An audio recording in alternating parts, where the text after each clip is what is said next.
Dieu nous dit à travers ce verset qu'il prend soin de l'homme, et que c'est d'abord lui qui prend soin de l'homme avant que l'homme s'occupe de Dieu. Il nous a aimé le premier, voilà ce que ça veut dire. Et qu'il y a une espèce de certitude dans ce verset, une conscience de quelque chose qui nous est donné, malgré tout, malgré le monde. C'est la force de Dieu.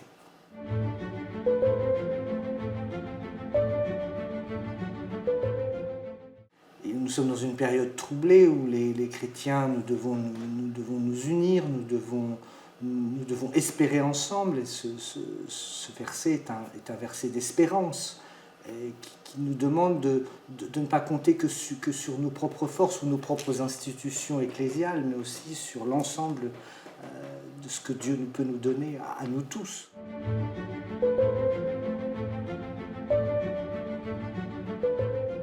C'est le travail sur lequel doit se faire l'aumônerie de prison et notre contact avec les personnes qui sont en détention.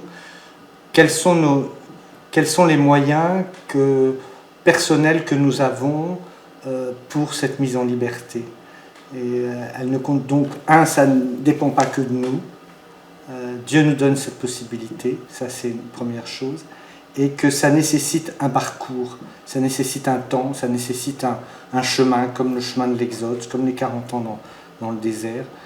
C'est un chemin parsemé d'embûches, parsemé de difficultés, mais dans ce verset résonne ce sur quoi on peut s'appuyer avec certitude, c'est-à-dire la force de Dieu, le fait que Dieu se préoccupe de nous.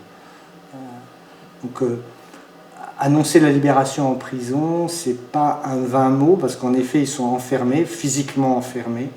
Et donc, il y a la libération physique, puis il y a des multiples libérations qui, au cours de détention, on voit des gens se libérer de pulsions, de passions, de mauvaises idées. On a demandé aux détenus, leur demandé si on éditait une Bible, qu'est-ce que vous aimeriez comme couverture? Une couverture avec des couleurs et avec un paysage, un horizon. Parce que ce dont ils sont le plus privés, enfin pas le plus, mais enfin privés en tout cas, c'est l'horizon. Voir loin. Et la liberté nécessite de voir loin.